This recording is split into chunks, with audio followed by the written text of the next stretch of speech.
Just do it. Okay, okay. Welcome to Talking Time with Caffeine, a podcast where we do stuff. I'd like to welcome back my guest who was here once 2 years ago. Hello. If you remember, she was a moderator of the very important Pokemon Digimon debate, Yup. which, unlike flat Earth debates or creation debates, actually had a purpose. But today we're going to talk about her other job. Becca here has written a book. 4 books. Actually, I've written more than that. I've published 4. Oh, and some are still on the shelf. Some I looked at and went, not worth editing. Some are still in the process. Some are sent to their rooms to decide what the plot's gonna be. Nice. And they haven't come out yet, so hey.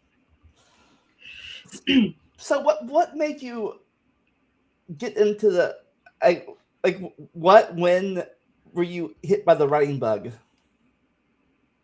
I was too young to remember. Honestly, when it started, I've been telling stories for as long as I can remember, and there are stories of me telling stories from before then. Um, so apparently, I was very chatty as a baby, and it sounded like I was telling stories. For The me, actual the actual writing started in second grade, the third week of school, when my teacher handed out our required journals, and I went, I get to write 5 pages every week, and everybody else was like going, I have to write 5 pages every week. So yeah, let's just say I never actually hit that mark.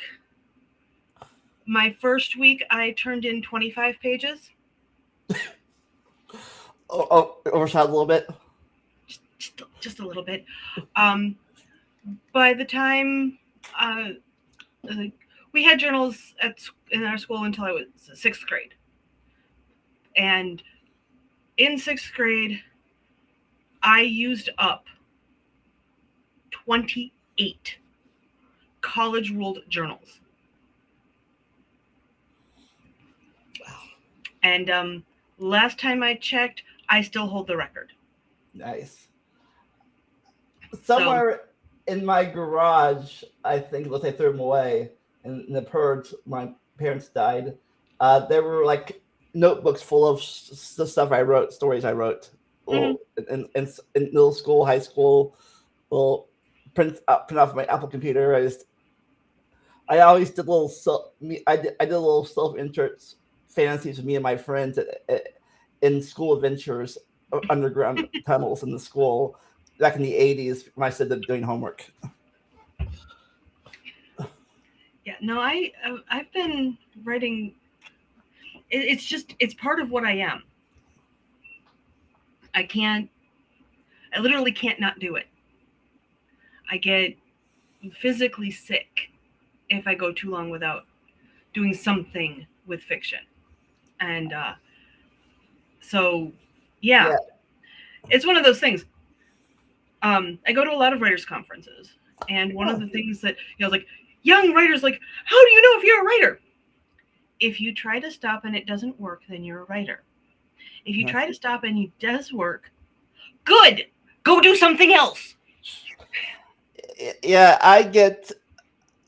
Uh, I don't know if it's a thing or not, or it's a writing issue or my issue, but whenever I'm not working on my book, I get anxiety about my book. Yeah, it's kind of there. Learning to harness that anxiety is probably one of the most powerful things a writer can do. And if you're not feeling that anxiety, you probably shouldn't be a writer. Yeah. Um, this is like as I tell my high school students all the time. Look, writing is never a first career unless you're going to go into something like journalism. Writing is not a first career. Fiction writing is always a secondary. It's something you do on the side until it makes enough money, if you're that lucky. Mm. Um, I know that's some really fairly big name authors in niche uh, things. They have lots and lots of books out there, and the day job. It's just that's just how it is. I'm like, one of my good friends, Devin Harness, is has published 4 books a year for oh god, almost 20 years now, and still has a day job because capitalism sucks. So your day job is teacher? No, no. Right now, my day job is home health care assistant, sort of. I take care of my mom.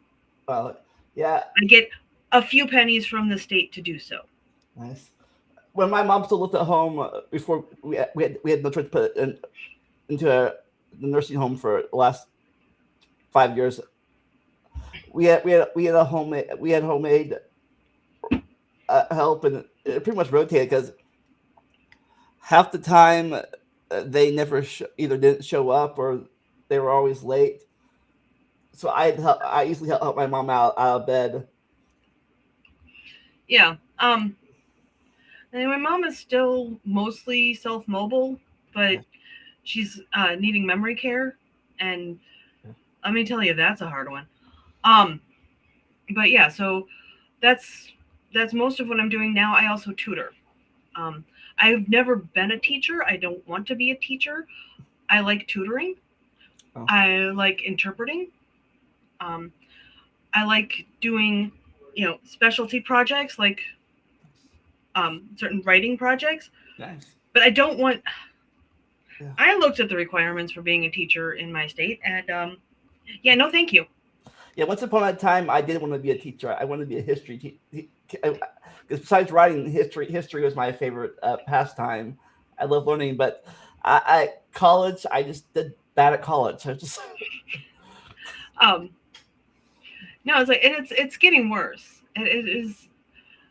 Um, my sisters-in-law are both teachers, not in my state, but um, they're, it's like the requirements that they're handed by their legislators, and it's like, you've never set foot in a classroom, have you? Do you even remember going to school? What the bloody frickin' is this nonsense? well, probably school then and school now is a lot different than I remember. I'm guessing. Well, I just it is because the requirements have changed a lot, and it used to be that teachers were allowed to use the education that they had to pay so much for to get to design their classrooms so that their students would be able to pass the test at the end of the year. And now, we've got people who went to school for law trying to explain to gym teachers what they have to teach, how they have to teach, what projects they have to do. Tell me that that's not a mismatch. Yeah. The reporting, the paperwork requirements is a full-time job. That's not including the grading of paper of homework, the documenting of attendance, the documenting of student encounters, the documenting of your lesson plans, the documenting of it's like how the lesson went. All of that takes almost 40 hours a week. We could do a That, whole that has nothing to do with what the teacher's actually doing in the classroom or talking to students. we could do a whole subject. We could do a whole podcast on just that subject alone. Like, yeah. So no. So I like I took one look at that and went like, yeah, no, thank you. I'll be an interpreter. Interpreters, we still have a lot of paperwork to do. But less Being a rules. full-time freelance interpreter means 35 hours of interpreting and 10 hours of doing your paperwork. But less rules to follow. The rules make more sense. They're still there. Okay, but they're not stupid rules They're not stupid. They're not stupid rules and like and the paperwork makes more sense um and it's just like, when I am documenting what I did with an interpreting client, I am talking about who was there, how long it took, were there any issues that might become a legal problem. Yeah. Oh yeah, and billing. Yeah, I think you mentioned it earlier. But I think the main problem for teachers right now is they have to be limited what they teach. Like you can't, like they won't let you teach certain things. Like a history teacher can't teach about certain parts of American history. Yeah, that's the other thing. Like I am perfectly fine when I walk into a school not being allowed to tell the students what my religion is. I get that. That's fine. No problem. But if you're going to tell me that I can't teach part of American history, just even the most bland, like, yeah, we had slaves. Like, it happened. We can't make it not have happened. Not talking about it doesn't make it not have happened. And we're still dealing with the consequences of it because we've never bothered to deal with the consequences of it. So, we just say it was states' right to move on. Yeah, it's like, okay, it's states' rights, but if you look at the actual documents, what right were these states wanting? They said it right there in their founding documents. Yeah, they were bloody blatant about it. Oh, so you mainly write fiction? You never done any nonfiction books? No, I haven't done any nonfiction books. I mean, I wrote my fair share of nonfiction lab reports and research papers for history class and all of that fun stuff. I've done articles that are nonfiction, but no books. No books.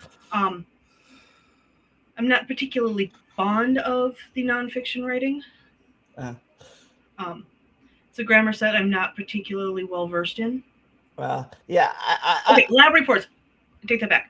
I like writing lab reports. I don't have the option to do the lab work that gets me the information to write the lab report. Yeah, I think I could be wrong here, but I think the main difference between fiction and nonfiction is with nonfiction, you hopefully have to make sure your facts are right. Because you think you don't have to get your facts right in fiction? Well, probably do, but let me tell you, if you're writing anything like science fiction or historical romance or any of that kind of stuff, and you get the name of the fabric that most women were wearing back in the Tudor days wrong, you will hear from your fans. Yes. Ad nauseum about it. You write science fiction and you get the physics wrong, I'm sorry, you're done. You're just done. Like, yes, there is, and hell, even if you're doing fantasy and you're making it all up, and the research is all here, you damn well better be consistent. Oh yeah, your readers will notice. And let me tell you, fact checking this stuff, that's hard. I guess that's why you always have to write notes everything you do. Like, okay, keep your notes on. If you're gonna write more than a one-off novel, you damn well better have a world Bible. Most of my writing these days has been in a shared world series with my writing partner. And our Bible is about yay thick right now. We have maps, we have character sheets, we have, we have timelines, we have, like, we have catchphrases, and when does, like, we have one character who is, during the course of the series, goes from being 3 years old to being 16. And yeah, how she develops is in there, and we know how that works with all the rest of the stories. So all your books are in one universe? Yep. Well, not all of my books are in one universe. The ones that I've been writing for the last 10 years are mostly in the one universe. Um, I step out of that universe to write some short stories, but yeah, the novels have all been in that universe for the last 10 years. Um, and then, like, with my writing partner, we also do another spicy series. It's not all the same universe, but there's enough to call it a series. Um, enough threads. Yeah. Yeah. Um, My current project I'm working on started out as a short story, and then I add a few chapters, a bit, a little expanded that, and then finally chapter one of that chapter one of that short story kind of thing became its whole novel. Expanded this whole novel itself. It's like it's expanded the universe a bit. that can happen. Um, Figuring out the scope of the story you're working with is a trick. Um, and I mean, um, sometimes it's like you have to figure out, it's like, okay, is this a long enough arc to have multiple peaks? Okay, then you're talking definitely a novel. You get more than 3 or 4 peaks, and you're like going, okay, that's a series. But if you only have one peak, like, nope, that's a short story or a novella. Um, and it's like, what is the scope of your story? What is it you're trying to tell? How much of the world are you dealing with? Um, like, I have one short story where I know a whole hell of a lot about the world. Um, the Bible on that short story is longer than the short story itself. Um, but the story itself is just about a single encounter of between the main character and the devil. And it's not the original encounter where she signs her soul away. It's he comes back to renegotiate. And it's like, oh, but the whole thing takes place in span of about 5 seconds, because he stops time between when she leaves the side of the pool and hits the water. He stops time and wants to renegotiate their contract. And so that is really tight time limit on the story. And we talk about what happened in the original negotiation. We talk about, how that has affected her life up to this point. And then, why he wants to renegotiate with her. What is it he wants? And she's like, because when he says he wants to renegotiate, like, you said there would be no renegotiations. Like, yeah, well, usually when I make a contract, you end up doing something. It's like, you end up not having anything of value to me. You, however, you maintained a good. It's like, your soul is clean, except for the part where we signed a contract, and I need to get a message to heaven. So yeah. So, And, um, is there you know there's a big difference you keep concepts between when you first started writing the book and when the book's ended and you're like, you had no idea where that came from. You like, where no, do you because keep concept? like when I start a story, I usually know where the characters are to start with and what their end goal is. Okay. They don't always get to that end goal, but that's what they want. And so I know that scope before I really start writing. Yeah. Um, and I know where it could go. I know it's like nothing really jumps out as just a total surprise of, oh, holy shit, where'd that come from? Um, that not for me. Okay. Now there are in, minor things that happen along the way that I'm like, oh, I didn't see that one coming. Okay. So I'm gonna you're have to go back and foreshadow that a little bit better. Um, so you're not much of a what they call pantser. Then you're more of a plotter. oh hell no, Oh. oh hell no. I pants it. I know what the characters want to do. I know where they start, and then how they get there. It's free form. That I have no idea until I write it. Um, and like I said, sometimes just because they have this goal doesn't mean they get there, but it does dictate sort of you know all of their decisions along the way. Because that's what they want. And yeah, I know the same thing from the antagonist point of view. Where are they starting and what do they want? Yeah. And then that clash is where things can end up not going where anybody wants it to. Yeah, that's always been my issue too. Is I know point A, point B, point C, point D. It's just how I connect point A to point B. It's just Yeah. it's like No, it's like and here's the thing. Every book is different. So I'm like, yeah, I know how I wrote the last 4 books that I published. Do I know how the next one's gonna go? Nope. Like I have some things that are basic to me. Um, my writing partner can't write the way that I do. are they She she does, like when she's doing her novel, she's also a pantser, but she's like, okay, I'm gonna write this scene, I'm gonna write this scene, I'm gonna write this scene, I'm gonna write this scene, I'm gonna write this scene, I'm gonna write this scene, and then when we get all to the end, when we get enough scenes together, we start trying to puzzle piece them in, and oh, this scene doesn't work anymore. Gotta fill in that hole. This is and like she'll like literally have cards on her living room floor trying to figure out how the story comes together. so she's like a post outliner, writes it first and then outlines it later. Yeah, basically.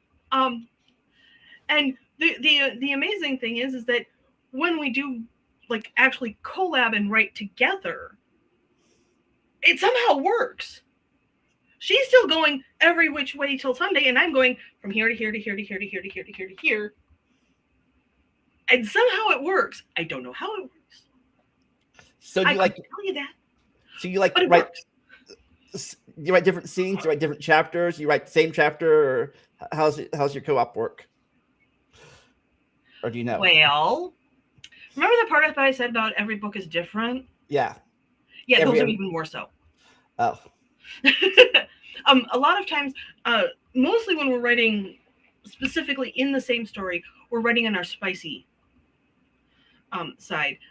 So most of what we do is we sit there and we'll just open a Google Doc. I'll take one character, she'll take the other one, and we'll just script it, willy nilly all the way till the end. Hopefully, it gets all hot and sweaty because these are our spicy writers. Uh, And and he was like, and then at the end they're like going, okay, now what the frick do we have here? Okay, and then it's like, okay, I'm gonna take this part and take the dialogue and the action, the script, and I'm gonna flesh it out and add, the descriptions and the motions and that kind of stuff. And she's gonna do to that part. And usually it breaks down fairly nicely. She is still, when she's doing her parts, she's all over the place. We come back together, we smooth out the edges, and then most people can't tell who wrote which part. So like when you're so do you like basically like your one character point of view and she's another character point of view? Yeah, like,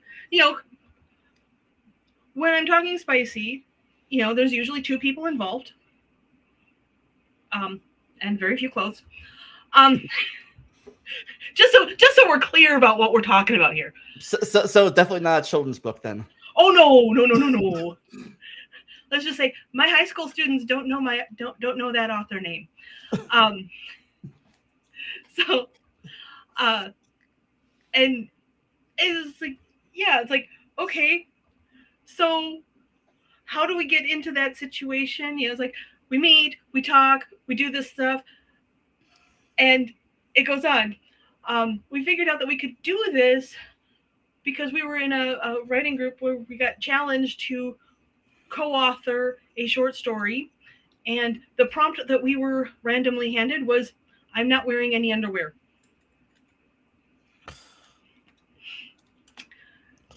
And yeah, let's just say that was fun. we wrote the absolute worst boss ever. We wrote the entire story from his point of view, with him thinking he is the greatest boss ever, and showing perfectly clearly that he is absolutely not. And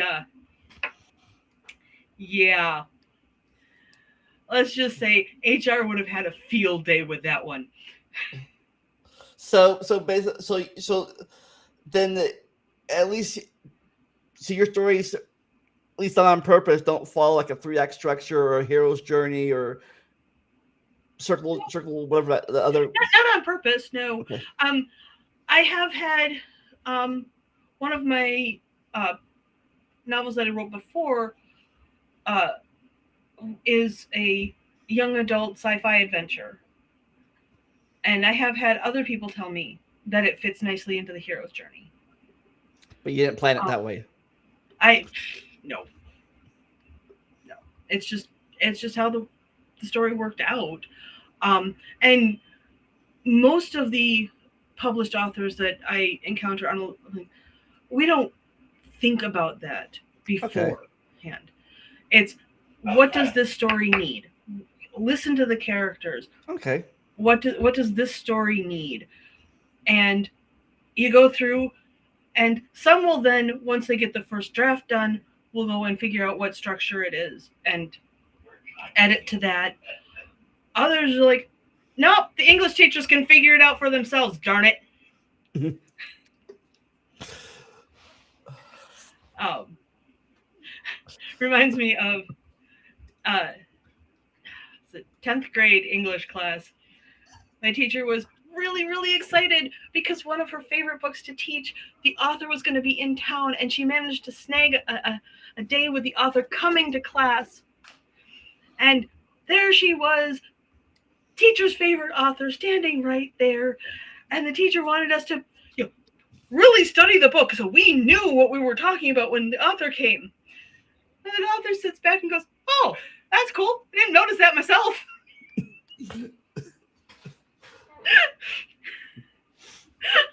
I thought my teacher was gonna die. It's like, she's like, "Oh, I guess I did write that in there, didn't I?" So how long are most of your books? Like, do you have is it different random pages? Or do you have a set amount that usually are?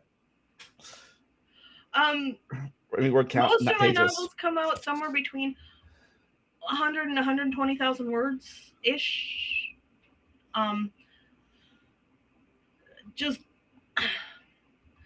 I don't have enough brain capacity to go much beyond that. Okay. So no War and Peace size books for you. No, not yet. Anyway, I mean, there is the possibility. It's like, the science fantasy adventure that I did come out closer to 200,000 words. Um, but that's part of the fantasy genre, is tends to be longer because you need to do more world building. Okay. You have to like you are going to something that is so different than Earth and what everybody knows. You have to explain a whole lot of it. And so you have to do a lot more world building, and so it tends to puff fantasy books out. And that's fine because fantasy readers want longer books. Science fiction tends to stick with the right around 90,000 words because the history of science fiction is the trade paperbacks, and back then the trade paperback was about 90,000 words or it didn't fit in your back pocket, Oh, which yeah, is like that's what the publishers were going for. They were going for a book that was small enough to fit in your back pocket. Now, back pockets at the time were bigger than we have now, but so when you're done, how do you know that your book is too short or your book is too long? is there enough of the story in there? Okay. Now, the realities of publishing now is that um, they don't have such strict guidelines Okay. because we have printing. We're not going for that trade paperback you can fit it in your back pocket because we don't have back pockets that would fit a trade paperback anymore. Fashion went and decided that we don't need to put books in our pockets anymore. Now, if we could just get skirts with pockets, it'd be good. Pockets are important. Just so it really is.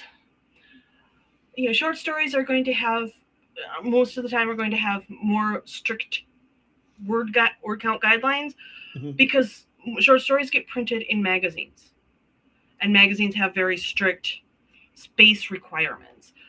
But most novels, they're print on demand. That it's like even the big ones, like it doesn't matter as much anymore how many pages it is. So I meant pages. I meant like how do you? Does it really matter? So does it really matter if you think it's seen as a filler scene like you like the scene like every scene should be doing something for the plot. Okay. That doesn't necessarily mean that every scene is going to be equally important to the plot. In some cases, like you're either character building, world building, or shoving the plot forward. And you should be doing at least two of those in every scene. But you can also have a scene that's there simply to do a title drop. It's like my writing partner wrote a book called Nerdgasm, and there's one point where there's a scene where they're doing her and her friends are doing a scavenger hunt, and she all of a sudden realizes like what item they need to find, and she's just like oh, and her partner goes, well, that was quite the nerdgasm. That was the whole point of the scene, is to have him call her having a nerdgasm. That's it.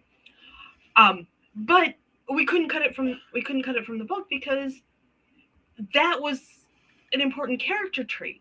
It's a character building, and it's like, okay, so it didn't really do too much of the world building or the plot, but it did do the character, and it had the title drop. And so we have that. Like title drops are kind of fun. Like I have the novel I'm working on right now is called A New Romance, and it's because one of the characters owns a bookshop called A New Romance, and it is specifically a romance focused bookshop. So you never had a scene that you decided to cut from your book? Oh yeah, I've had plenty of scenes that get cut. Usually the first one. I very typically, especially with my short stories, I typically start a good 2,000 to 3,000 words before the story actually needs to start. And because I need to know that stuff. So I write it, and I'm like, oh, this is where the story starts. It's like I go back when I'm editing. I'm like going, okay, this is where the story actually starts. Cut that off.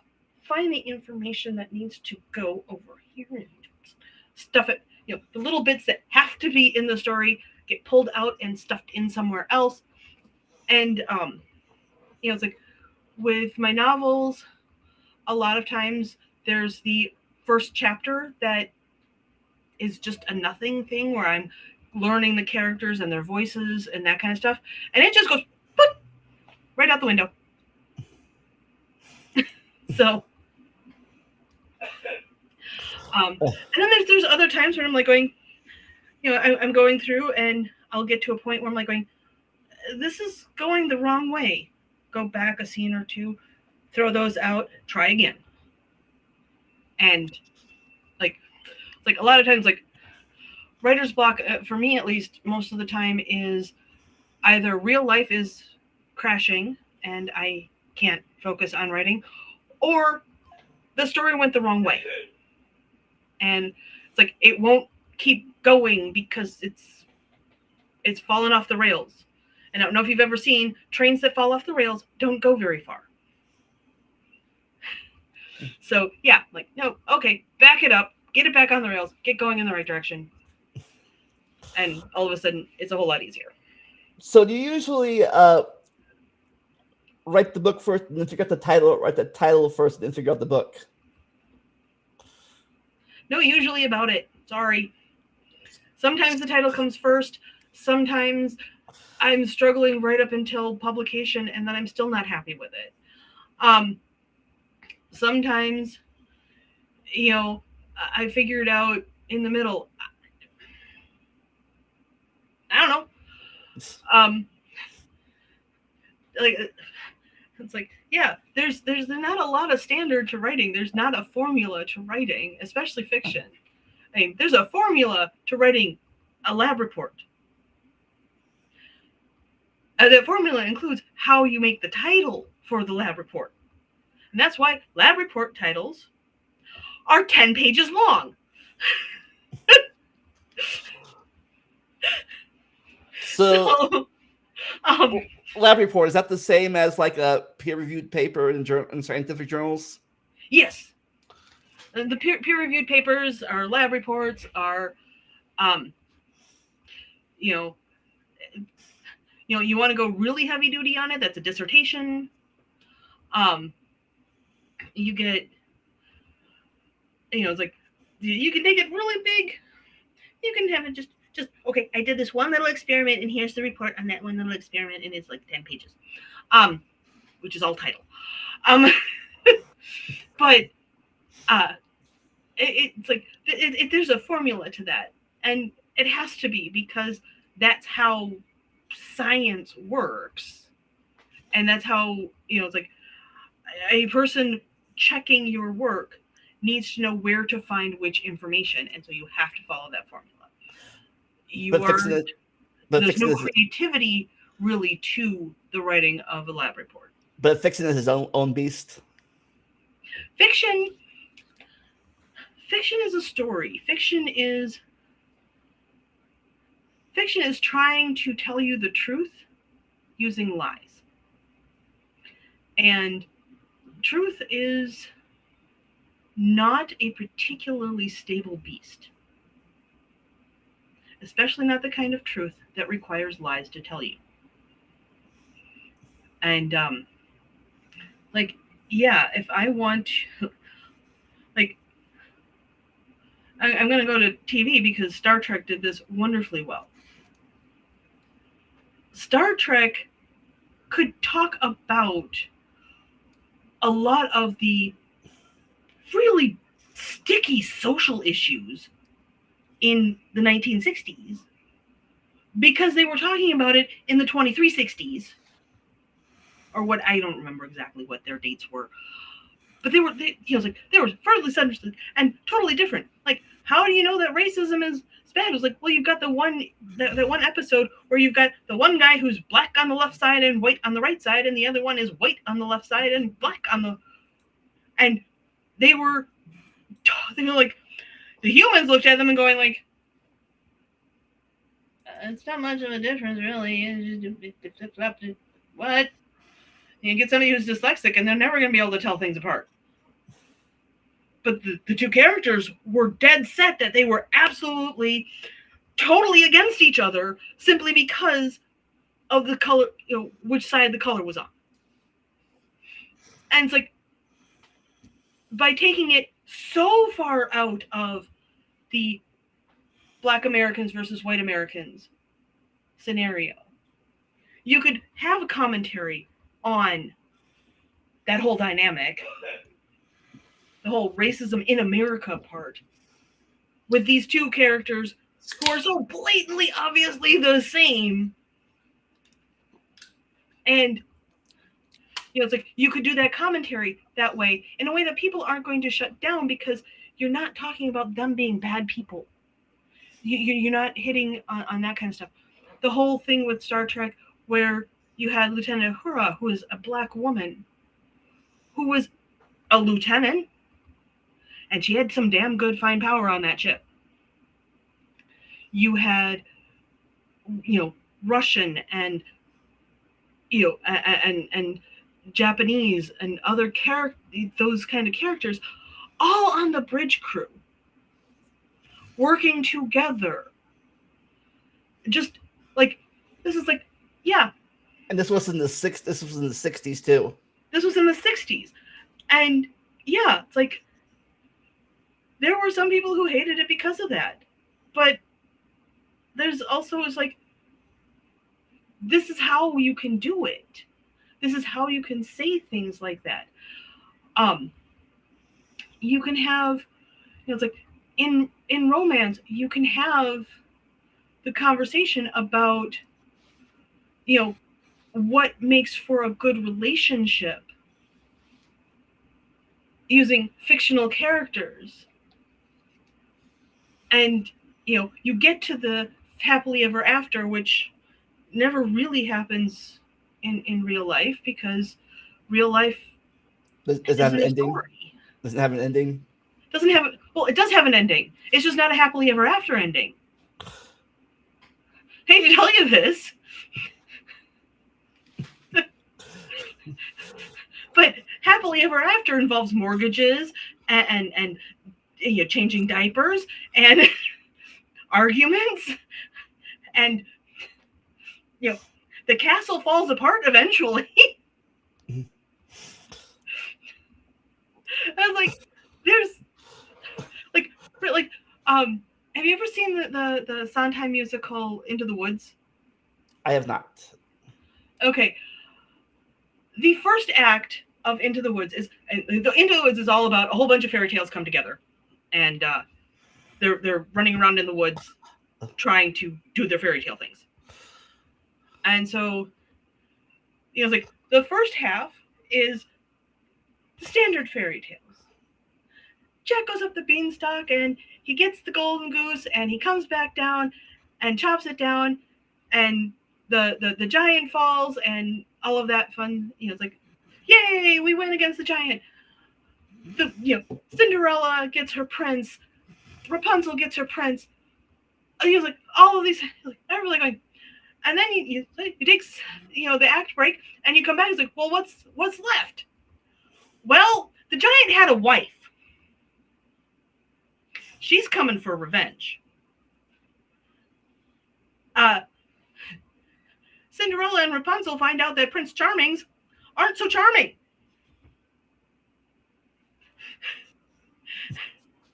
And the relationships sort of fall apart, and the two princes end up with Sleeping Beauty and the Ice Queen. And it's just like it really is like, what happens? Like, second act is all what happens after the happily ever after. Like, well, real life happens. But all that's off screen in the novel. He's like, well, he's like, now you have in romance, the genre specific requirements are, it needs to be about a romantic relationship, duh, and it has to have a satisfying and uplifting ending. And like, okay, that means that you can now do series because you have your main couple who, like, okay, they get to that satisfying and uplifting ending, and then the next book starts with the next part of real life coming in and biting them in the butt. And now they have this whole other issue that they have to get their relationship back on track for. And then the next novel. And like, I'm like, I have one series that I really love. It's now 8 novels long. These poor same two characters, trying to get the relationship set for 8 novels. Now, granted, he is a werewolf, and she is a coyote skinwalker. You can see why this doesn't stay working out very well.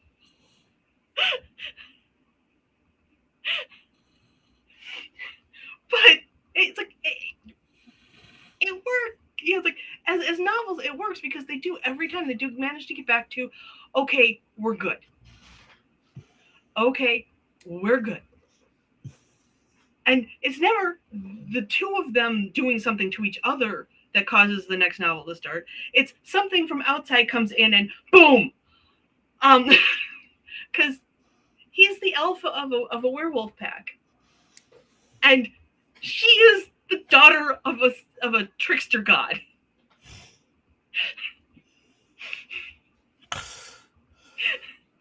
So yeah, there's a lot of that.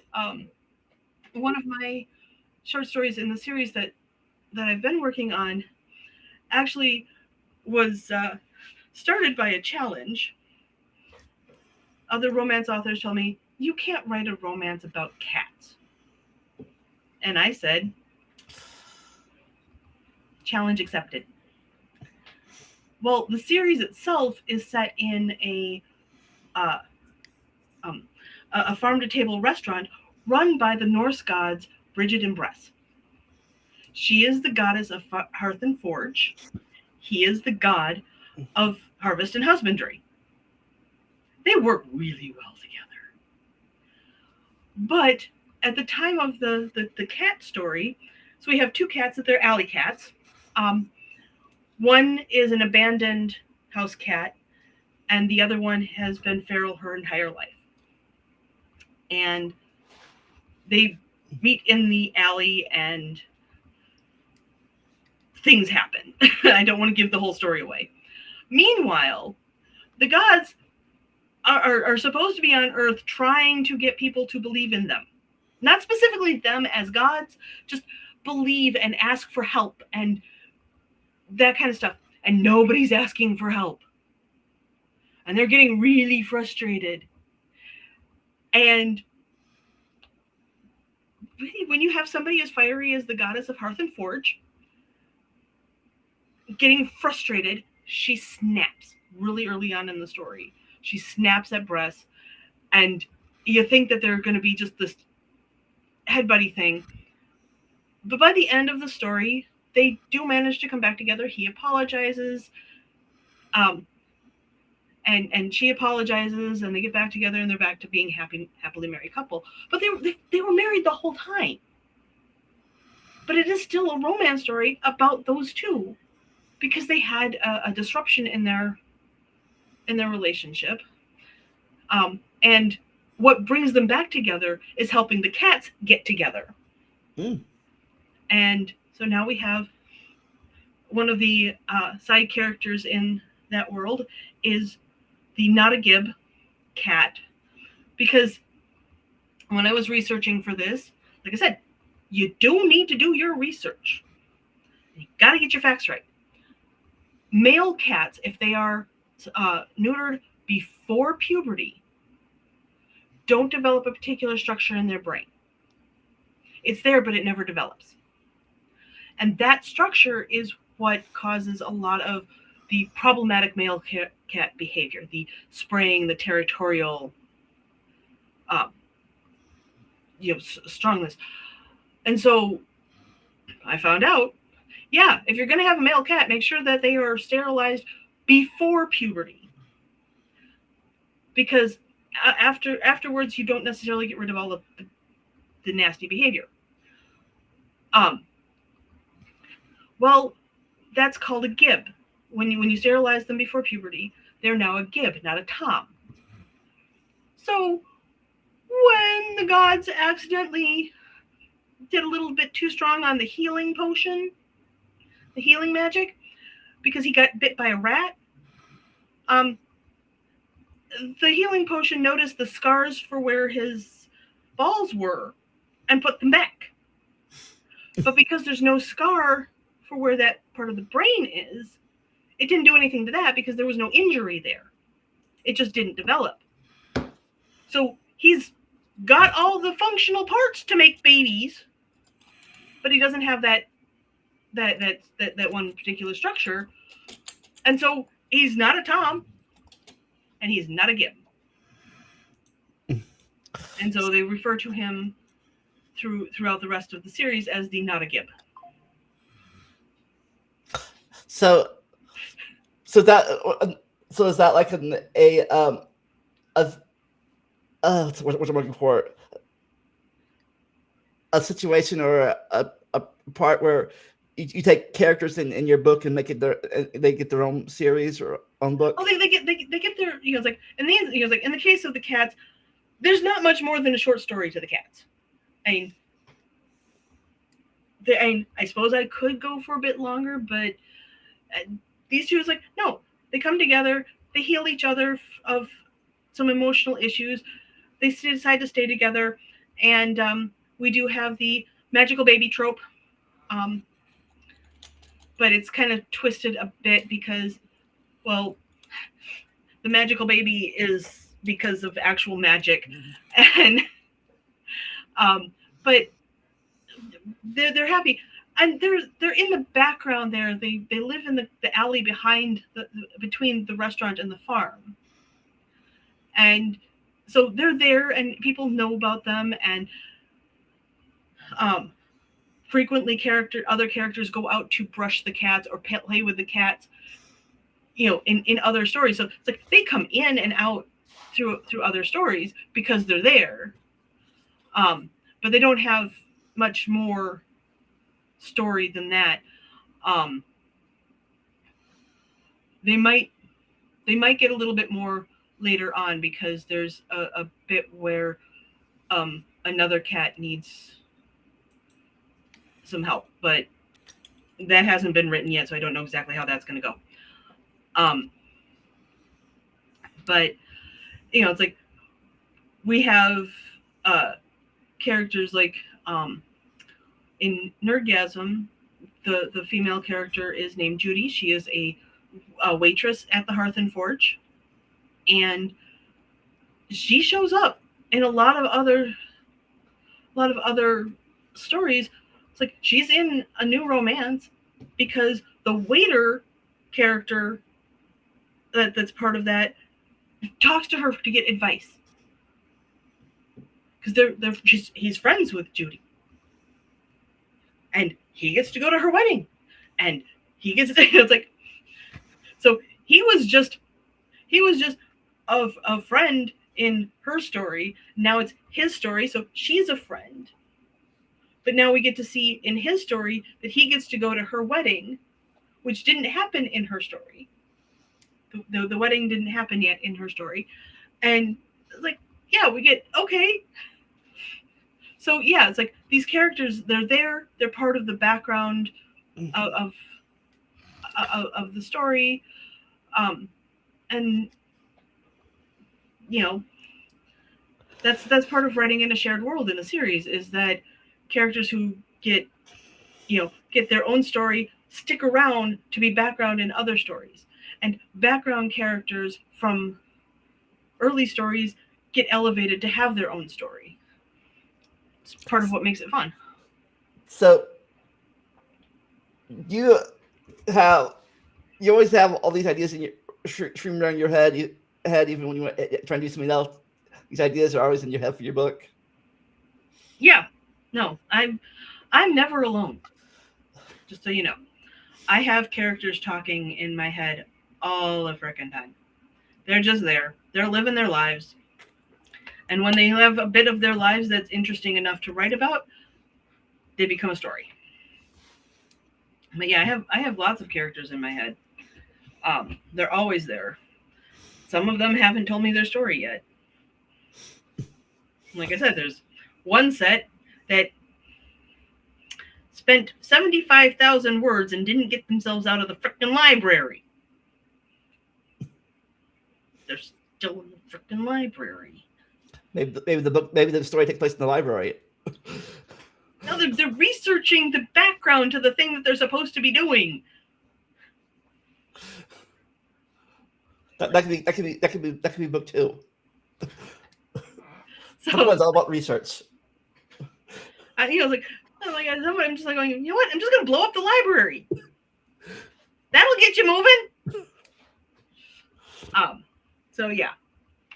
I don't know if that one's ever gonna get anywhere because yeah.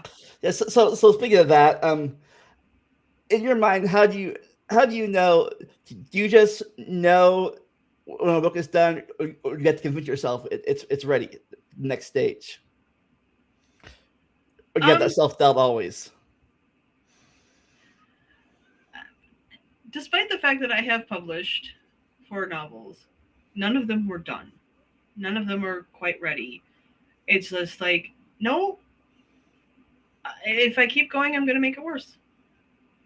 And like, it's time to get this one out. It's just, you kind of know. You just feel it.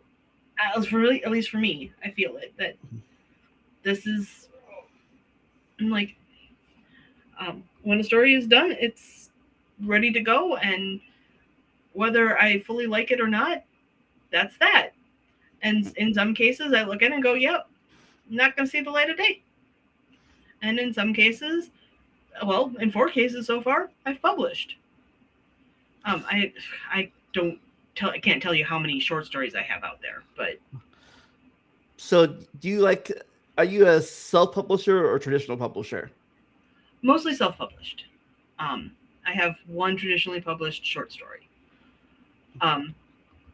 It's just, and the reason for that is I write in such slipstream between the genres kind of thing that agents and publishers don't really know what box to put my stuff in, which admittedly is kind of difficult because when I post it to Amazon, I have to put it in boxes, and yeah, I don't know what to put it in.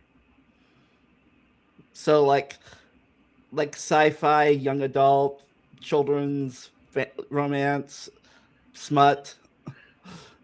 Well, the smut's easy. Smut's easy to figure out. But, is it paranormal romance? Is it, is it enough? Is there enough romance in it to call it paranormal romance? Or is it urban fantasy? Which is, if there's not enough romance there.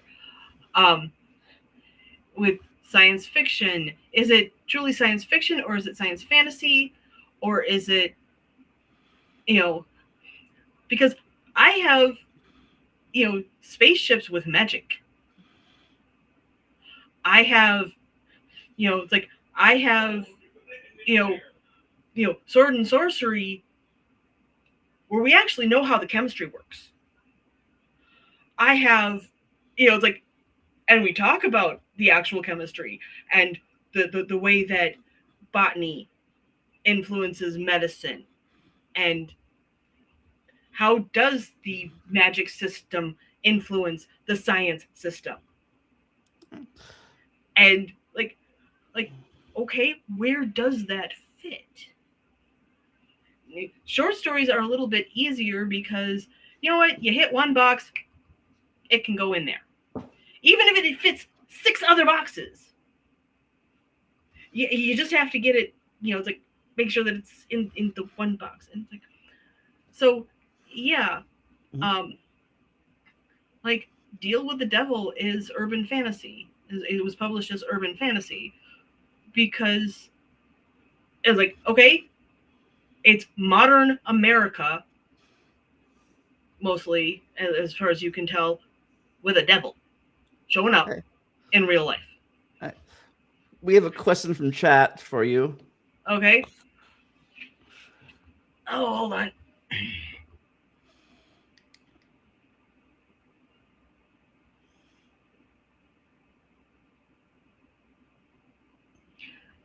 Oh, I can't draw.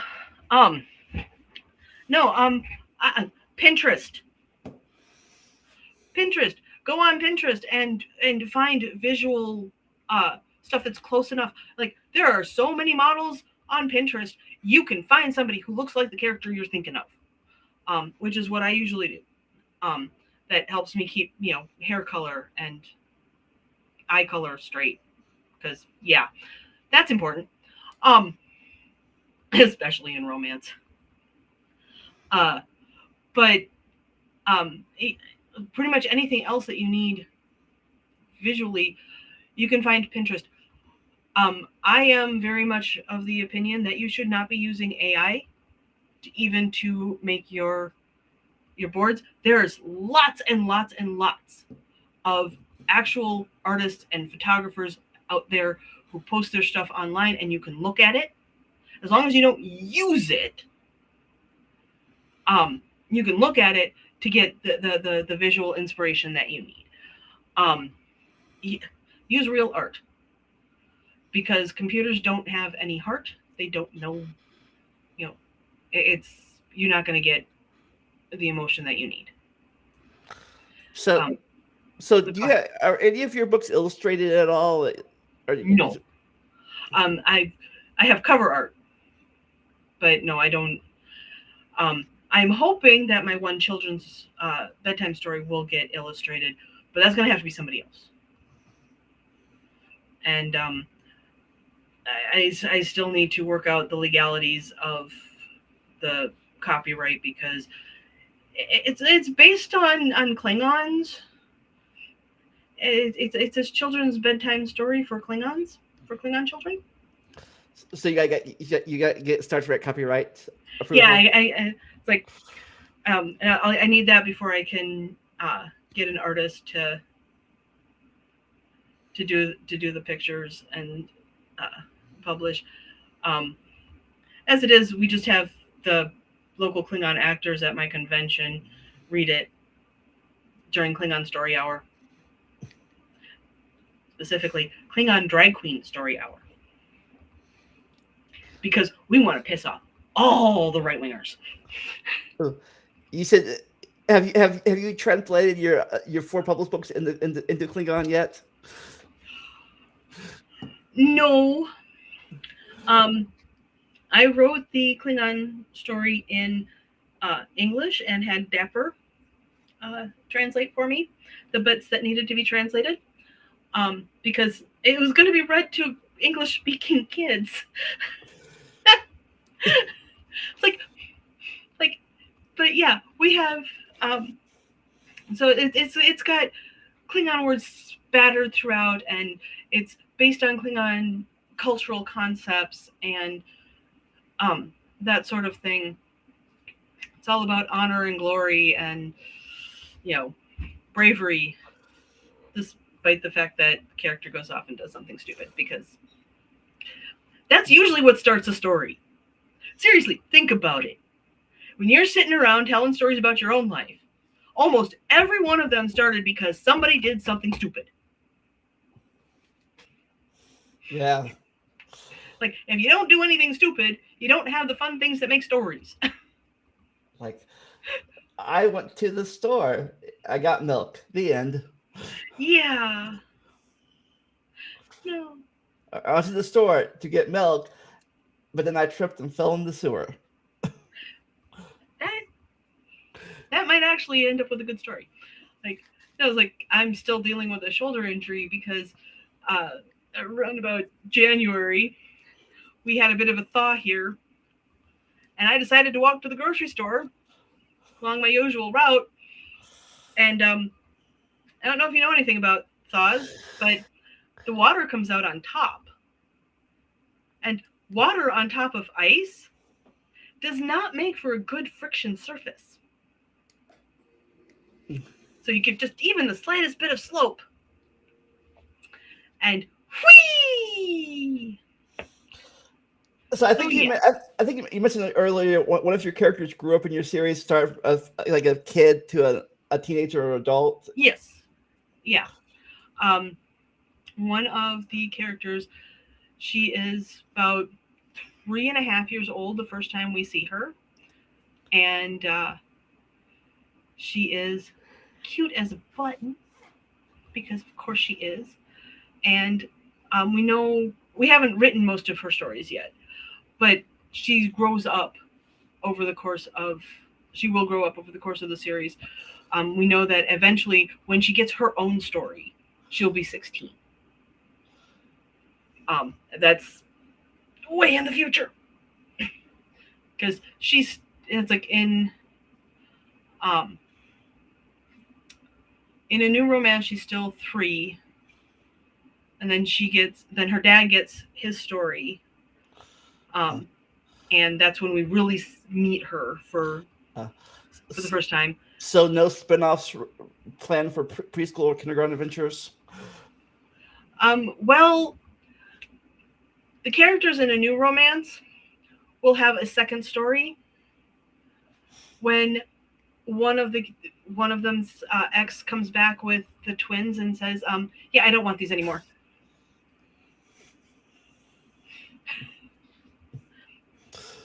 But that's more of a Dante Morningstar story than them, because Dante Morningstar is the incarnation of lies, and he is the lawyer to the gods. So So yeah, so I don't know if you have any kids or not, but if you do, have they taken your inherited your love of writing? I do not have children. Uh, Um, I, however, have lots and lots of nieces and nephews, and we're stretching the definition of those words very far. Um, and a couple of them have. A couple of them have. I would spent you would you let them read your stories? uh, as long as they're not the spicy ones.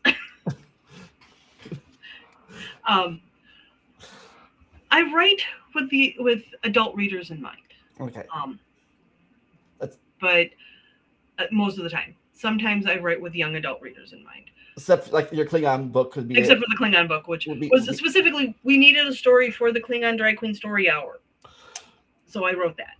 Um, and um, and quite honestly, I don't think I would write kids books for anything other than Klingon Drag Queen Story Hour in mind.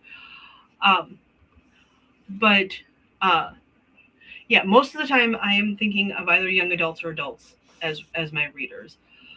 When it gets to the point where I wouldn't want the young adults to read it, I switch author names, and that's how I manage audience. Because yeah, I mean, some of what my other author name writes falls into the category of erotica. So when we say spicy, we mean spicy. so you have a different pen name than Yes, I have two pen names.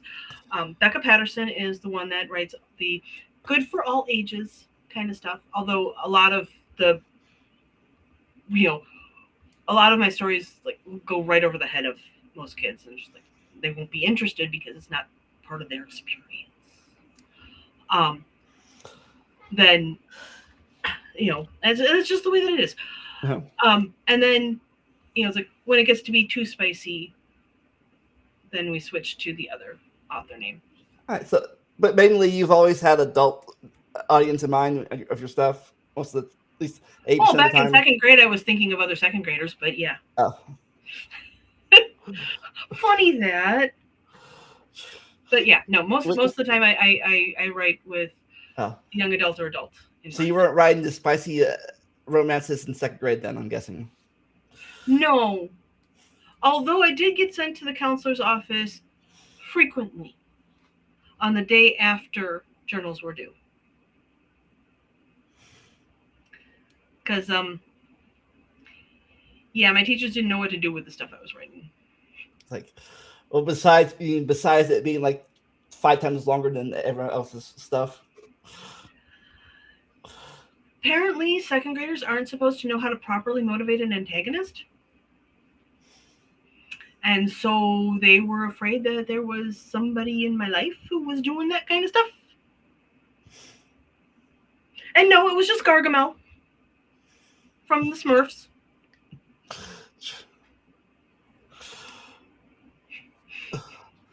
I'm good. Of all the villains in kids programming, he is the only one that I can think of who had a real motivation for what he was doing. He didn't just want to do it to be evil. He wanted to do it because if he got 3 Smurfs together, he could do his alchemical mumbo jumbo and come up with gold. I thought it was 6 Smurfs. Or 6, I don't remember how many it was. But anyway, he needed to catch the Smurfs so that he could get gold. He had a real motivation.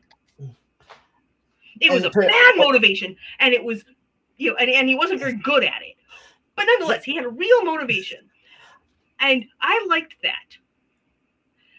And I didn't like the fact that most other antagonists were evil just to be evil. And it didn't read right to me. Now it's all coming back to my head now. I think it was 6 Smurfs for gold, and the rest were going to be food. Something like that, yeah. But it was just like, okay. And he never actually did manage to catch him, so,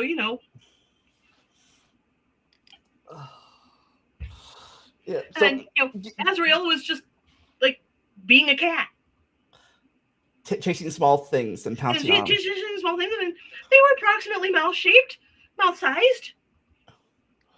So do you have an easier time writing the protagonist or the antagonist? Yes, no, I don't know. I don't know if it's more fun. Is it more fun to you, writing? Is it more fun? Most of my antagonists don't spend a lot of time on the page. They are doing their thing in the background over here. And what they're doing is causing problems for the protagonists. But it's like, generally I don't have the protagonists and the antagonists on the page at the same time actually clashing, until you get to the climax.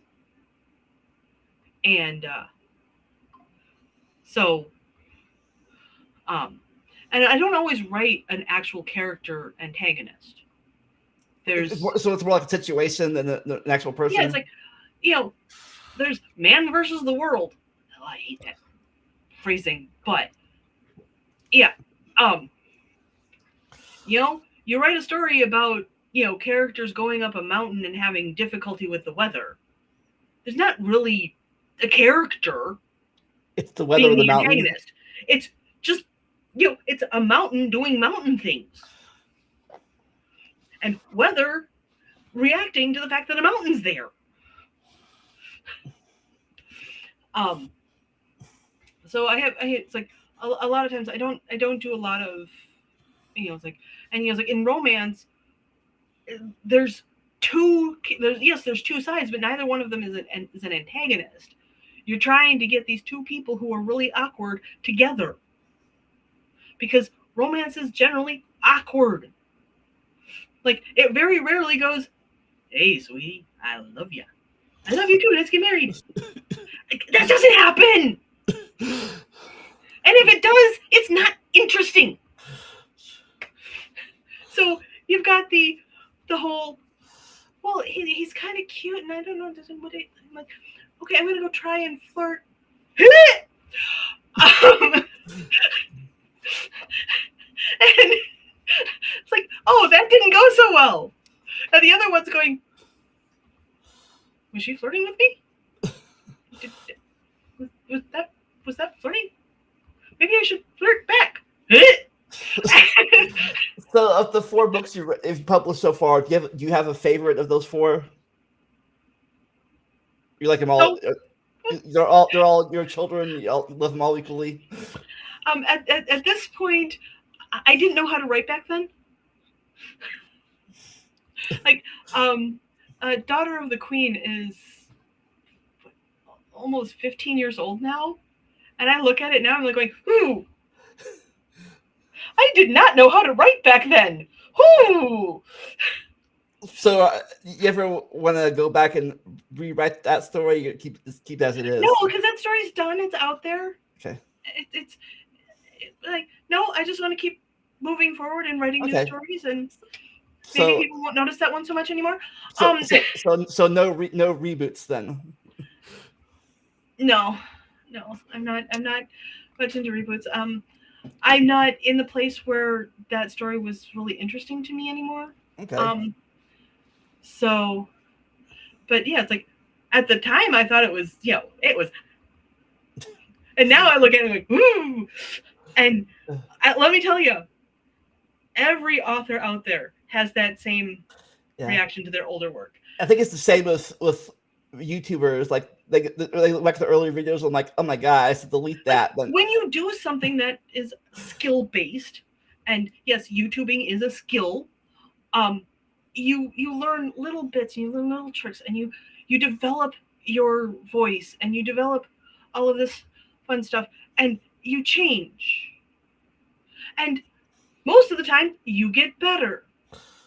Sometimes you just change. Doesn't matter because now this is you, and this is your brand, and this is your voice, and you look at that and go, ooh, cringe. And it's true of actors. I've heard, it's like act, famous actors. I work for a convention. I volunteer for a convention, and we get big name actors to come in and hang out with their fans and all that fun stuff. And invariably, they do their one-on-one interview, and somebody asks, "What do you think of your older work?" And almost all of them are like, "Yeah, we don't talk about that anymore," or some version thereof, so because because their acting has gotten better or has changed, and it's like, yeah, it's like some of them will look back and go, I liked my body better. so as you've improved as a writer, your characters have improved in the story too. I think so. um I I'm biased, but yes, I think that I have improved a lot. I think that my character work has improved a lot. um I know. So yeah, my world building, all of it. And that's, I mean, it goes like, as you practice something, regardless of what it is you're practicing, you're going to get better at that thing. So That's you one of ran those, duh. so you ran all types of services, PC, laptop, notebooks. Um, I am right now. I am mostly stuck on an actual desktop PC because I really could not fit the kind of monitor that I need to actually see um in a book bag. Um, so mostly that, because I have vision problems, Oh yeah, and I so did. I'm starting to get there too. um, I got bicycles last month, first time ugh, ever. yeah, no, I have uh, a scrambled retina in one eye, which means that I don't see straight lines, um, and the other eye, the vitreous fluid is thicker than it's supposed to be, and so it's uncorrectable blur. So glasses don't work for me anymore. Uh, you had to get that laser surgery, or you can't. No, the um, the retina got scrambled because I had a catastrophic bleed in both eyes. Ew. And on the one eye, a clot formed on the retina, and they had to go in and surgically remove it. And unfortunately, in so doing, they twisted the retina just enough that it's like it things just aren't where they're supposed to be, and straight lines aren't straight anymore, and it's very difficult to make sense of it. um then it's like, and then the other eye, also catastrophically, they were able to uh, laser and um, medicate that back to normal, but it doesn't stay normal. And so, like every 3 months, I have to go and get poked in the eye with a sharp stick, and um, it's good for a little while, and then it starts to thicken again. And like I've got about 10 feet where I can recognize people, and then after that, that's it. And glasses don't work because it's not a lens problem. Uh, it's an yeah, I'm thinking about. I used to have a laptop. I'm thinking get another one so I can so I'm not stuck at the desk all the time. I could go outside and enjoy the weather and write if I wanted to. I used to love to do that. I did. I do have a tablet that is extremely fine um, uh, image quality, and for short periods, I can use that. But getting a laptop with that quality of a monitor It's really is, expensive. I could buy a house for that. Well, okay, not in this market. Um, but yeah, it's like yeah, like it's like way too expensive. So it's like I'm I can't, I don't do that. Like no, so So I have.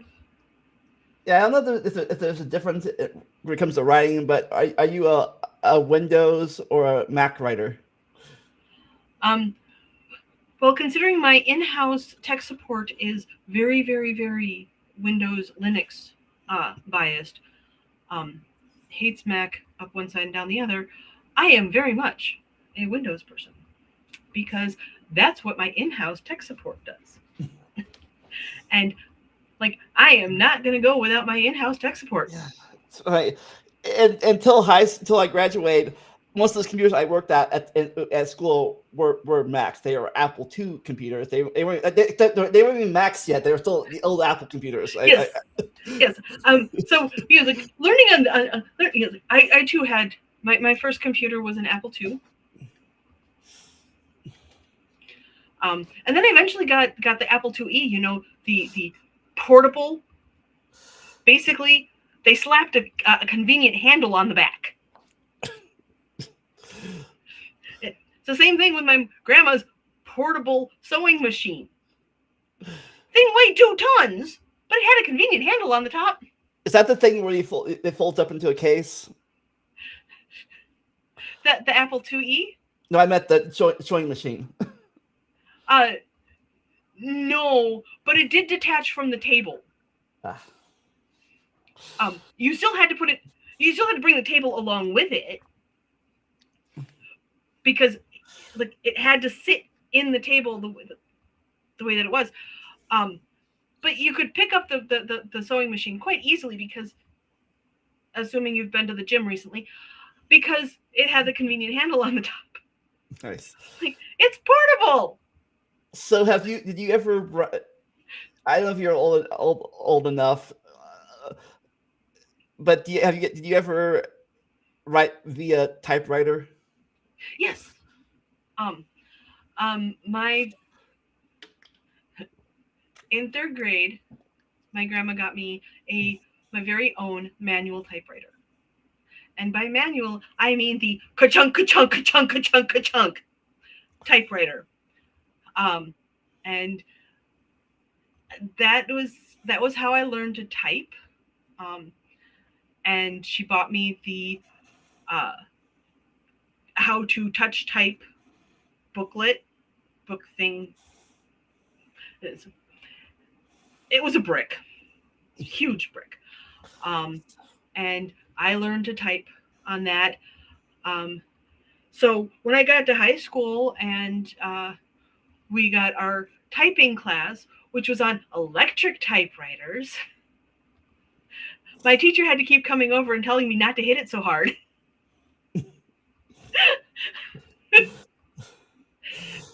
But yeah, um, I passed out of that class in like 2 weeks. because I already knew how to touch type. And you didn't have to. And electric typewriters automatically goes next line. You don't have to do it manually. No, these weren't quite that sophisticated. Um, it was still tick tick tick tick tick tick, whing, tick tick tick tick tick tick, whing, tick, tick, tick. But you didn't have to. It was like it had the little, instead of the flappy things that hit the ribbon and all of that fun stuff. It had a cylinder that, and Yeah. it was much more consistent in how it hit the paper. So for all of that, um, and you didn't have the, if you didn't get to the point where you were going too fast and two things went up at the same time and they got stuck. That was always fun. Um, Yeah, I remember my first computer printer was one of those old dot matrix printers where it burned the thing in there, and it had the little, and the paper had little edges on the side of it where like a whole bunch of it, all one big loop. yep, yep. You got a box of paper and it was all one big sheet with perforations every so often, and you had the size because that's how it fed through the, like, through the printer. Yep, I had that. Great for making banners. It's all one. It's all one. Oh yeah, oh yeah. One of those great things was I got, like, after I got my computer, which I had to have because I'm dyslexic and ambidextrous, which meant that if I picked up a pencil with the wrong hand, I just write backwards. Uh, so you definitely remember the actual floppies then, not the little tiny hard floppies.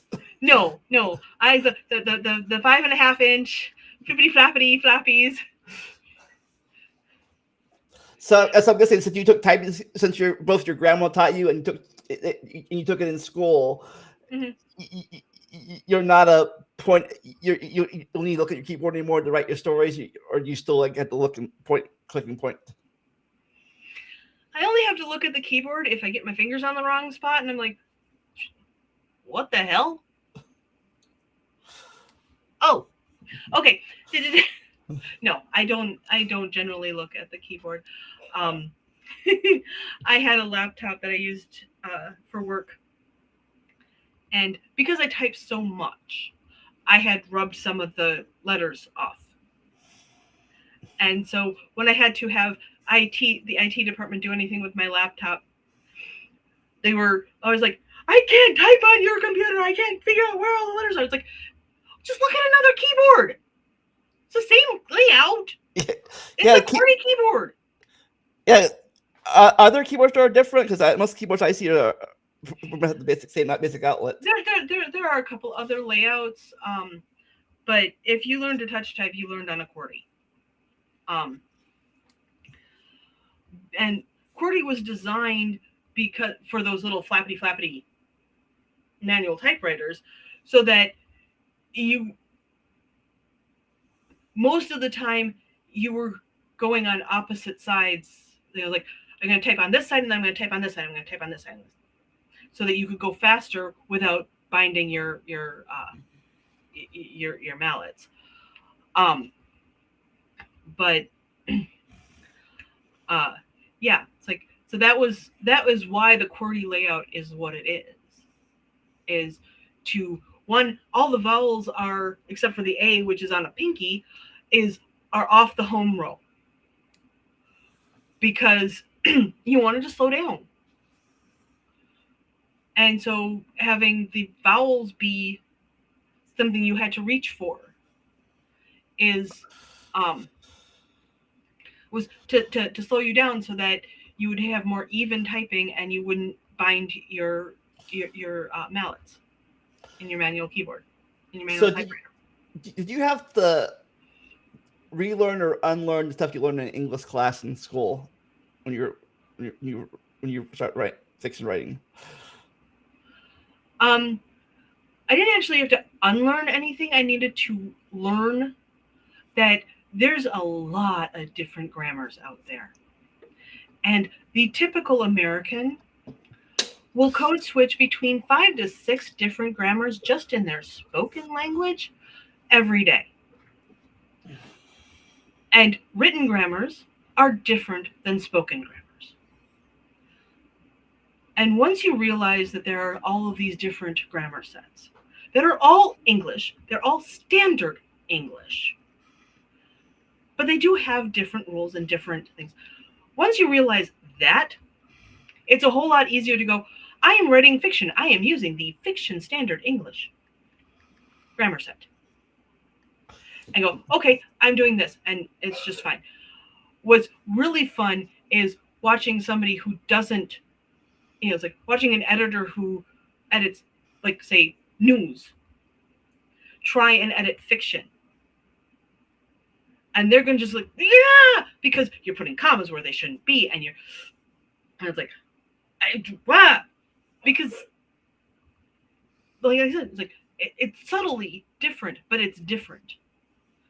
And so it's like, no. And sometimes, as a fiction writer, you have to break grammar.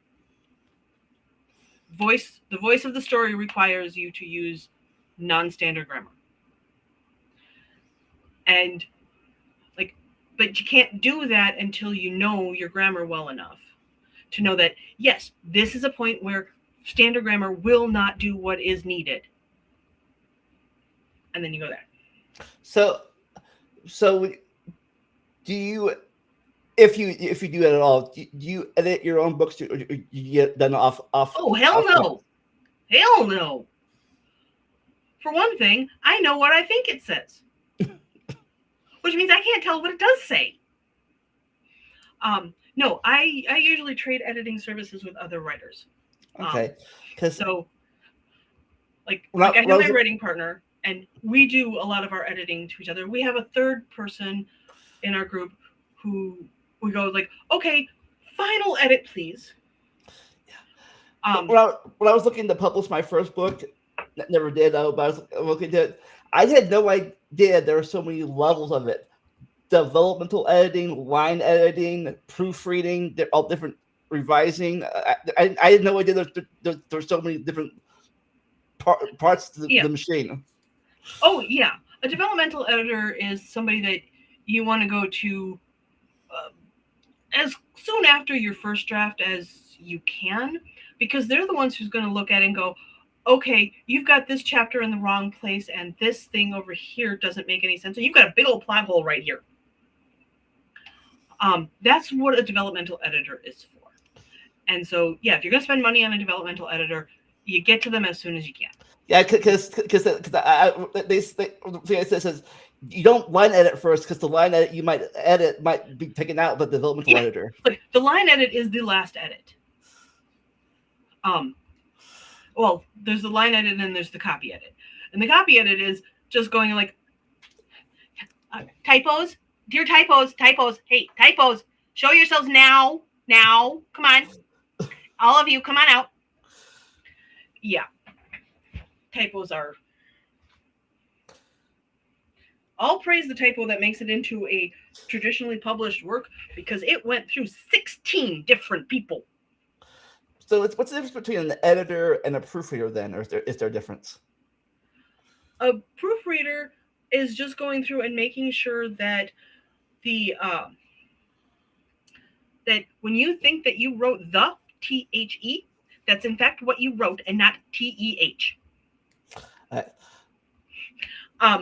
So the copy editor is, or the proofreader is just checking to make sure that what it's supposed to be is what it is.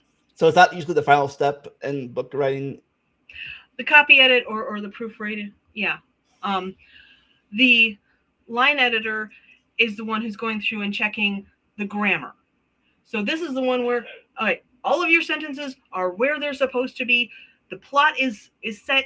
I was like, okay, now we're going to go through line by line by line. Actually, usually line by line by line by line by line by line. It's easier to catch if you go backwards.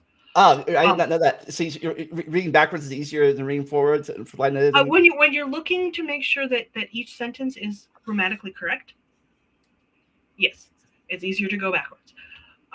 Because then you're not going, you're losing the flow. And you don't want the flow. You want to check each sentence individually. And it's like, so that's like your line editor. And then it's like your developmental editor is the one who's there before you do any of the other editing to check for, like I said, plot holes and missing scenes or extraneous scenes or scenes out of order, um, that sort of thing. They're also the one who's checking to make sure that Mr. Kobo over here is the same person as Mr. Kobo over here, and that they have the same hair color and the same eye color. So that's not developmental editing. That's a line editing. Uh, that can be pretty much any editor is going to be Okay. checking for that kind of stuff. But yeah, it's like if you have somebody named Mr. Kobo over here and somebody who's named Mr. Kobo over here, and they're not the same person, your developmental editor is the one who's going to catch that and go, no, you need to change one of their names. And it's like, and if they are the same person, you can't have them changing hair color unless you give an explanation. Like, oh, well, Mr. Kobo is a spy. Okay. When did he put a wig on, or when he get hair dye? He put a wig on, or he dyed his hair, or what have you. You can't say it was off screen. Off page, off screen. But yeah, it's like, oh, okay. His eye color changed because he put in different contacts. That sort of stuff. But yeah, your developmental editor is going to be checking to make sure that it's like your names are consistent, that your scenes are all where they're supposed to be, that there's no big plot holes, all of that kind of stuff. If you are the kind of writer who needs to know what structure you're writing in, your developmental editor is going to be helping you figure that out and making sure that you fit that structure. So yeah, they're now for me, because I have a writing partner who is intimately involved in my stories, we kind of do that developmental editing as we go, as we develop the stories, that kind of stuff, and we're checking each other as we go, and then we're making sure that things that need to go into the Bible, and so that we remember. So you ever going to publish your World Bible? I don't think so. I mean, it's not particularly well written. It's functional. It's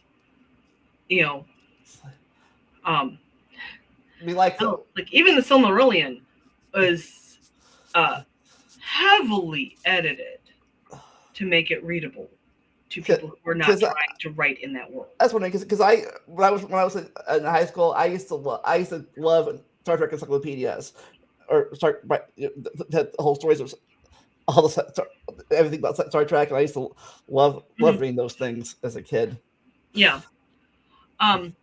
Whenever you have multiple writers writing in the same world, you need to have that Bible, and some of them are better written than others. Well, sometimes you got to have it when you're writing by yourself, because so you keep yourself consistent. Yep, you gotta keep yourself consistent. So yeah.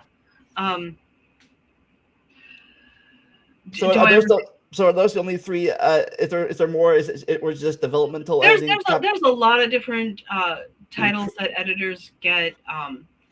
I know there's just those. But generally speaking, they go. They fall into the developmental type. They fall into the line edit type, and they fall into the copy edit type. And so, but basically, there's it's just those three main things.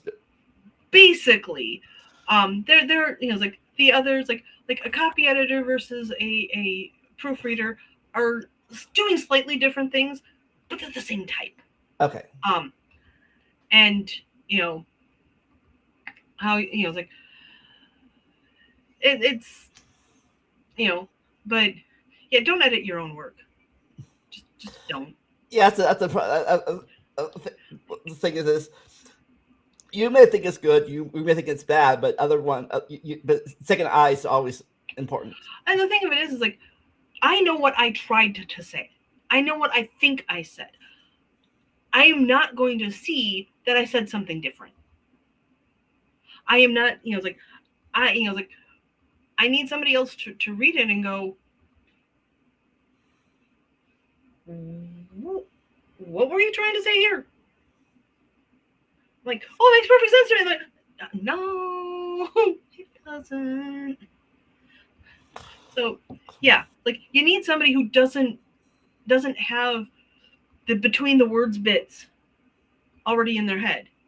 You need somebody who only has the words on the page, um, to look it over and tell you what they see. Um, So have you ever had a whatever editor, copy, film editor or whatever say, "What the heck is this thing?" in your book? yep. I've had several. Um, so, some of them are just like, well, I explained it 3 lines earlier. Did you read that part? But most of the time it's like, oh, yeah, I missed a few words. I missed a whole paragraph. Oops. and they probably also they like, you just seen you wrote right here. It would work a lot better 5 chapters before, 5 chapters after. Oh, yeah, I've had people like going, you need to say this thing earlier. Um, I've also had things like, you don't need this here. It can wait until that. Um, and generally speaking, most of my editors I've believed and followed their advice, and it does in fact work out better that way. Um, my favorite kind of critique, and when you're talking about like writer scripts, you do critiques, is when somebody just tells me what they're thinking as they read. Because sometimes I'm like, yeah, I want you to be confused until you get to this part. So if I see, like, I don't get what's going on. What is he saying? What? Like, oh, now I get it. Like, okay, I did it right. Because it's like a lot of times, people try and tell you how to fix your thing when they don't know what you were trying to do. All they know is what's on the page. So that's the difference between working with your editor and having them do it off screen and go back. Yeah. Your editor should never change your text. They should highlight and comment, and you do the fixing. Always, you do the fixing. Any, like editors, like a lot of authors, I've seen like right now over on Blue Sky, the Romancelandia is having a big old blow up because some editor changed the spelling of a word without saying anything, without commenting on it, and that was it changed the voice, and the author did not like that. Fortunately, caught it before it went to print, but it's just like no. And I'm like, I'm never going to use that editor again. You don't, like if you think I've spelled something wrong, you highlight and comment with what you think the correct spelling is. And if I agree with you, I will change it. And if I don't, I won't. But this is my writing. It is my voice. You don't get to change it. You get to tell me what you think. That's what I pay you for. You And tell if me you what agree, you change it yourself. If you don't, you ignore it. Yeah. Like it's like you need to develop the chutzpah to uh, Say take no. somebody's advice and go, yeah, I don't agree. Um, Also, I've had people tell me, it's like, you need to fix this by doing this. I'm like going, yeah, but that's a different story. Write your own damn story. So, in your opinion, what's the difference between a scene and a chapter? A scene is spelled SCENE, and a chapter is spelled CHAPTER. Um,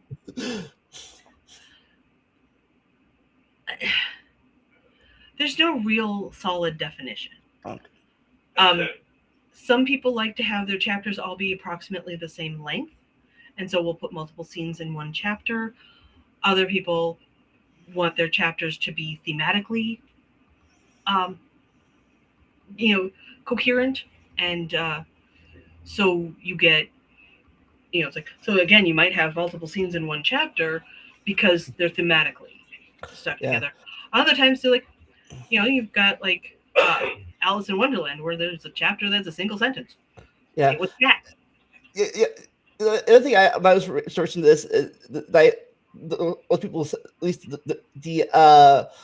the majority of people said, only thing advice they said was, don't head hop in the middle of a scene or in the middle of a chapter. Have a different chapter for a different scene, different head point. That's the only thing Okay. I All right.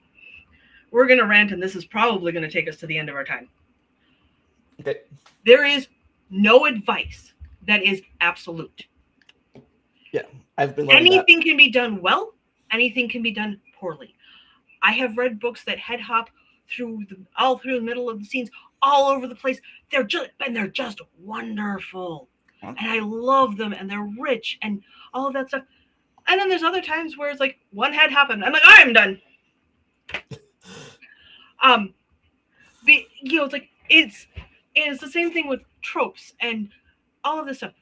There is no one way. Do it well. And if you're doing it well, nobody's going to care. Also, tastes change. Used to be first person present was the way to go. And now, no. We gotta be third person. Gotta have everything in third person. Yeah, I've rewritten that. Third person tight, third person broad, third person. Yeah, I've rewritten my story a few times. Like I went from third person to first person back to third person again. But tastes change, and you can effectively do multiple ways in the same book if you do it well. And it doesn't matter how carefully you follow the advice if you don't do it well. There's a cat. And it's like, it's like you can follow all of the, you can't follow all of the advice because the advice is contradictory all over the place. Mm-hmm. But it's like, you can, it's like you can do the formula and do it exactly to formula and have it come out absolute crap. Or vice versa. Or you can have it fit to the formula and have it be absolutely beautiful. What's the difference? Did it fit the story? That's pretty much it. Did it fit the story, and did you do it well? Did you use it properly? Did you break the rules the right way? And right way is not going to be found in a rule book. It's going to be found in the heart of the story. And that is probably the hardest thing to wrap your head around, is that there is, like, this book needs this thing, needs this way, with this voice, and none of that is going to help you with the next book. It's like, how do you write a book? I don't know. Let me tell you how. I can tell you how I wrote all 4 of the books that I did publish. They were not the same. The process was not the same. There were some similarities, yeah. But, and the thing is, like, it changes from book to book. It changes from author to author. And so it's like, I have an absolute deep loathing of the advice that's like, you must do it this way. No, you mustn't. This is a way to try. Does it work for you? Does it work for your story? Good. Go with it. Okay. If not, do something different. Do it different. I guess my last question then would be, were you always good at that, or did you ever have trouble with the, again, this is advice this might be a advice that works for people, doesn't work for some people, in books. I started trying to follow, like, okay, I need to follow this advice. Okay, I need to learn all about writing. What is it? And, like, learn all about, like. But have you ever had? Did you ever have issues with? This is my main issue I'm having with it's the show.